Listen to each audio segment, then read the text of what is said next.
Melanie, maraming salamat sa iyong pagdaan sa Cayetano in Action. Ano ang kwento? Gusto ko lang po ireklamo si Mary Andrea P. Villaran dahil po dun sa lupa po na nabili na po namin. Ang gusto niya po kasi, umalis po kami. Tuwing pong nagagalit siya, ganon. Yung inyong nabili na lupa, may nakatayo ngayong bahay. Opo, bahay Doon kayo po nakatira? namin. Opo. Oo. Magkatabi po kami. Hindi naman pwedeng sabihin lang ni Rhea, ay, ayoko na sa inyo. Umalis na kayo dan. Siguro merong dahilan. Meron po. Sa iyong pagkakaalam, ano ang dahilan kung bakit pinaaalis kayo ni Rhea doon sa inyong tinitirhan? Nagselos po kasi siya dun sa asawa niya. Kasi po pumapasok po ako ng housekeeping. Ngayon po, bumili po kami dun sa tindahan nila. Balik kalating oras lang po, nandun kami kasi nintay namin yung yung kasama namin. Tapos po, may nagsabi po sa kanya na nandun daw kami nagtatambay. Siyempre po, tindahan Kami, yun. sino? Yung kasamahan ko po sa trabaho. Pangalan niya? Mary Grace Salig po. Yung po yung pinagselosan niya. Kesyo daw po binubugaw ko po. sinungaling. Doon daw po sa asawa niyang 60 years old na mahigit. Doon na po nag-umpisa na nung kinagabihan po pag-uwi ko, nagsabi po sa akin yung pamangkin ko na sabi po ni Ate Rhea na kung ayaw daw namin nakakarinig ng mga salita, umalis na lang daw kami doon sa bahay namin. Yung lugar na kinatatayo ng bahay ninyo ngayon, ang kasama mo doon ay yung 3 anak, Opo. ang iyong asawa. Opo. Binili niyo yun. Opo. Rent-to-own po. Monthly po, nag-uuhulog kami. Yung inuulog po namin sa kanya, bali po, inuutang namin yun na hanggang ngayon po hindi pa namin bayad. Tapos yung isa pa po yung kinakagalit ko sa kanya na sobrang nasasaktan po ako kasi may 2 years old po akong anak.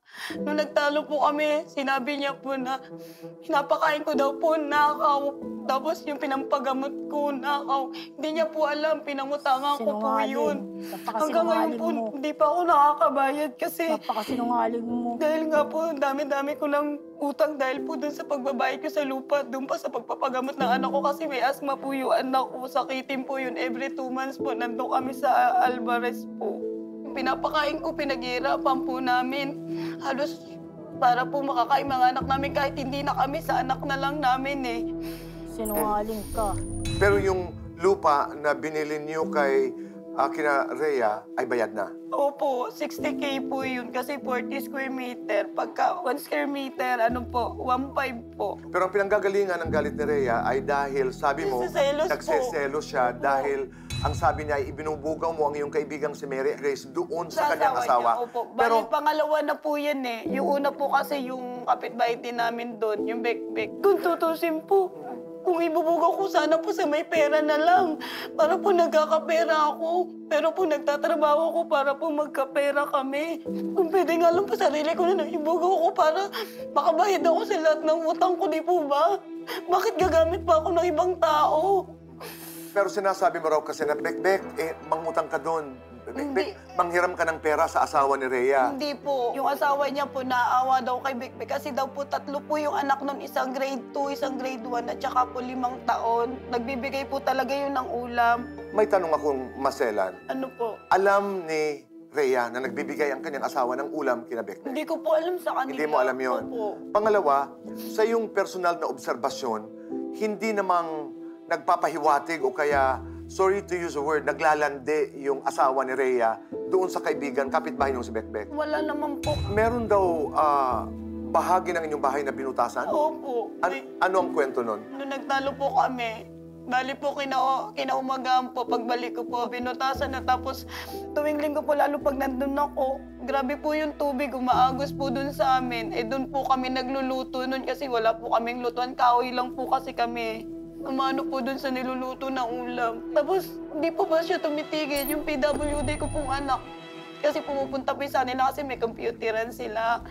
Sasabihin niya po dun sa anak ko na, sabihin mo sa nanay mo, tanggalin yung mga bubong niyo dyan. Pag hindi yan tinanggal, ako gigibahan yan. So sinasabi niya, tuwing siya nagkagalit, ay umalis na kayo dyan, Opo. ibabalik ko sa inyo ang bayad?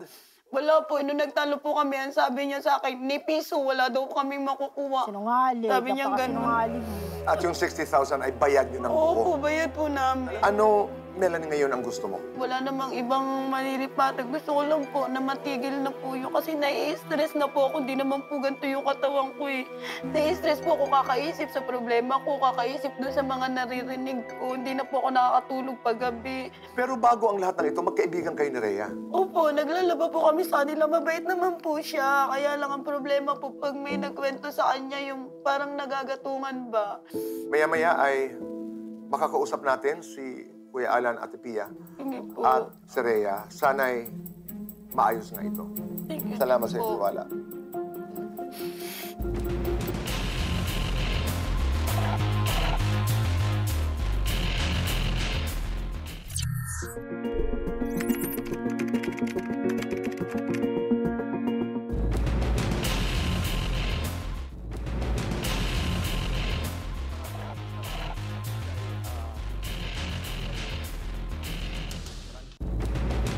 Rhea, maraming salamat.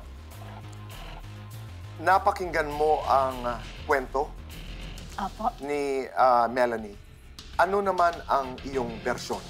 Doon po tayo sa sinasabi niya selos. Yun po, walang katotohanan lang tungkol sa selos. Kaya po nag-umpisa ang salitang bugaw dahil na rin sa kaibigan niyang si Vic Vic. Isang beses sila po'y maglalaba. Hindi raw siya pwede, ito si Melanie. Ang tinawag ko itong Vic Vic.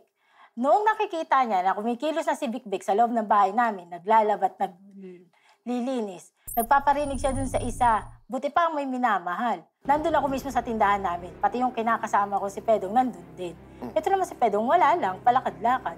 Si Vic Vic tuloy ang linis, hanggang sa sumagot sa kanya si Vic Vic na oo, mahal ako ng asawa ko, nakatikim ka rin naman ang binigay ni Kuya Pedong na skinless. Kami po kasi, Tito Boy, tuwing kami mag-uutos sa kanila sa mga bata, kahit papaano, nagbibigay kami ng pakonsuelo, pagkain, pera. May mga panahon ba na si Melanie ay naglilinis din at... Opo. Siya po talaga ang timano simulat sa pool na tinatawag ko. Sabi ko, Vic, ano yung tungkol sa skinless? Kasi ganito yung Ate Rhea. Pinagsamsam kami ni Kuya Pedong ng mga case ng bote. Sabi ko, bakit si Ate Rhea pag pinagsasamsam kami may upa? So, binigyan kami ni Kuya Pedong ng langgunisa, tigisa kaming dalawa. Ay di, wala na po sa akin yun. Wala na. Siya, kada parinig niya, nagsasalita siya doon kay Vic Vic ng hindi maganda. Nagkwento ngayon sa akin si Vic Vic. Tereya, kaya lang naman yan nangyari. Kasi tinutulak niya ako, sige, manghingi ka kay Kuya Pedong. Sige, utangan mo. Sabihin na po natin na mayroong ugnayan yung Vic Vic at yung pinakasama ko. Bakit, Melanie, hindi mo masabi sa akin? Pinagharap ko po sila nung mga time na yun. Hindi pong araw na yun para maliwanagan ko kung ano ba yung totoo. Kung binubugaw ba siya talaga, kung tinutusan ba talaga ni Melanie na siya, hututan ang kinakasama ko. Kung nagbangayan, nag-away hanggang sa nagsabunutan. Hanggang sumigaw si Vic Vic sa akin na, Ate Rhea, may lihim na galit yan sa'yo. Ang aking lupa, 200 square meter, ibinahagi ko po sa kanila ang 40 square meter. 2019, galing po ako ng Saudi. Dumating ako sa bahay ng mga kapatid ko. Doon po kami nagkaharap ni Melanie. Nangangailangan siya ng lupa. Kaya naibigay ko sa kanya ang 40 square meter na bigay sa akin ng tatay ko na 200 square meter. At nabayaran na nila? Nabayaran po nila yun ng installment na minsan walang ibigay, tinatanggap ko kung anong kayang ibigay. Dahil walang-wala naman sila. Tungkol naman sa pangungutang niya na nangungutang siya para may ibigay sa lupa, hindi po totoo yun. Baon siya talaga sa utang. May bisyo siya may sugal siya Una po sa lahat, buntis pa lang siya sa batang yun, ako na nagpa-ultrasound sa kanya.